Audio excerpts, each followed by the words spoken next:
Go to my website, tomguitar.co.uk right now to get your free guide on boosting your picking speed by 50%.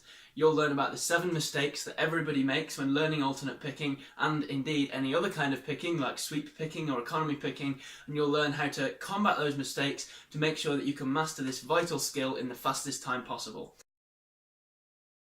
Right then, on with the free lesson. Right then guys, today I've got a super quick but incredibly useful lesson for you on making sure that your picking motion is really consistent, really even, really precise and really reliable. Now this all comes down to preventing something called picking hang-ups. You might have come across this before.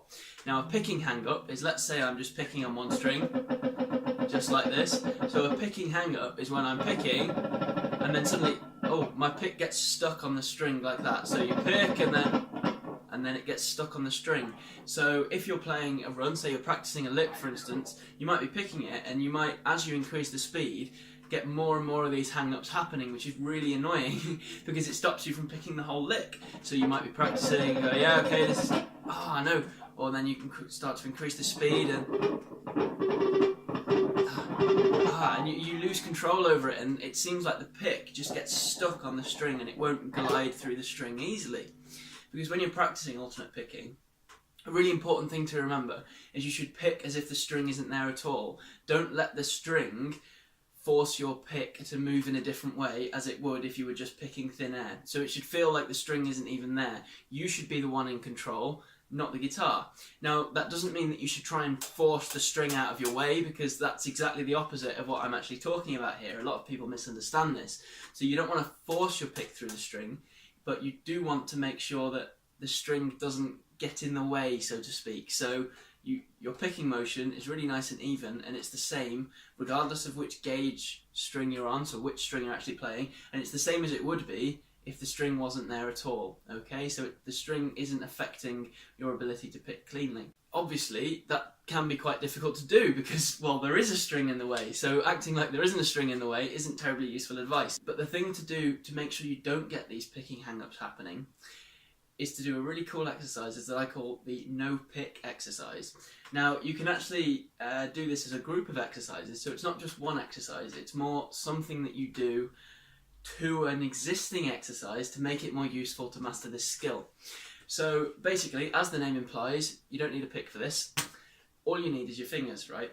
Now this is going to sound really weird when I say it, but we're going to pick without a pick in our hand.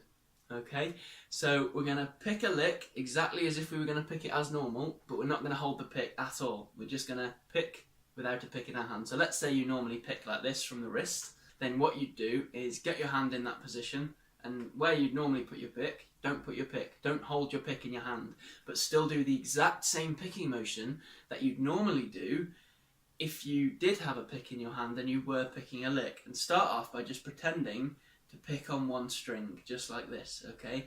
Now obviously you can't hear it because there's no pick in my hand. I'm not actually picking the string, but I'm doing the exact same motion as I would if I was picking the string, okay? So start off just nice and slow if you want, just like this tempo. So that's like 1 and 2 and 3 and 4 and then just slowly increase the tempo. You only have to do this for a couple of minutes and just keep increasing and just get faster and faster and faster until you get to, you know, your normal, close to your maximum speed. Now, once you've got used to that and you've done that for a couple of minutes, then you can actually start to bring in fretting hand notes, which sounds like a mad thing to do because you're not playing anything, you're not picking anything. But this just gets you, again, really used to this completely relaxed picking motion. Because when you haven't got a pick in your hand, that means you're not actually touching the string. So the string isn't creating any resistance there. And like I just said, making it feel as if there is no string resistance is a really important part of being good at picking, because that'll mean that you can keep your motion even and precise regardless of which string you're playing on, how thick it is, what the tension is and whatever. So that'll make sure that your picking motion is really consistent. So obviously if you haven't got a pick in your hand, there's no resistance from the string because you're not touching the string. So for instance, you could take a normal fretting hand pattern. So here, the one I'm using, not that it really matters because we're not actually playing any notes, is the index finger on the 4th fret of the G string, and then my middle finger on the 5th fret, and then my little finger on the 7th fret, and then back to my middle finger on the 5th fret again, just this 4-note pattern. So if I was just going to play that with hammer-ons and pull-offs, that's what it sounds like, okay? So then just pick it, even though you haven't got a pick in your hand, but do the same motions as you normally would. Now don't do this quickly when you bring in your fretting hands. Just do it really nice and slowly, and just get used to not feeling any resistance at all from the string, okay? Now what this does is, after a little while of practicing this, it starts to feel natural. When you first do it, it will feel really weird not having the resistance of the string coming in there. But the more you do it, the more relaxed it gets and the more natural it feels to not have any resistance from the string. So when you go back to picking again, it's just like the picking hang-ups just disappear. You don't feel them at all, and they don't happen. So by not using a pick, you get better at using a pick. And the best thing about this exercise is you only have to do it for a couple of minutes to see the results. So do it for 2 or 3 minutes, just on its own, and then just bring in fretting hand notes for a couple of minutes. You could even, practice going up and down a scale like this, just pretending you're picking the notes, even though you're not actually picking anything. And then once you've done that, then go back to using the pick again and watch the picking hang-ups that were happening before and the lack of control and tension and everything completely disappear. It just makes the picking motion a whole load easier with just a couple of minutes of practice.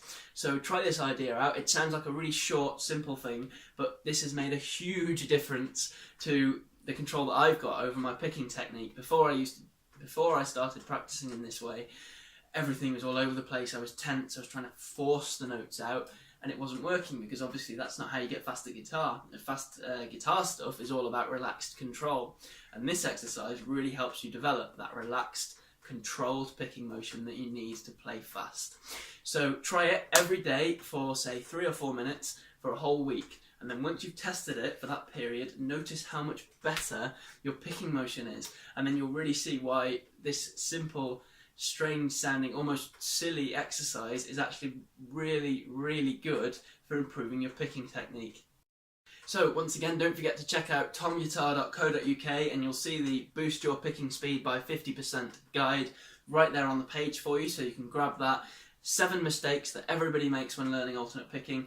I learnt these and they really held me back for a long time, and it's only been in the past few months that I've discovered some of these mistakes that I was making, and I've really boosted my picking speed because of it. So check those out. If you're making all these 7 mistakes, which you could well be, then that guide could easily boost your picking speed by 50%, 60% or even more. So check that out, I'm sure you'll love it. And as always, don't forget to subscribe, like, comment, share, all that jazz, you know the drill, and I'll see you in the next lesson.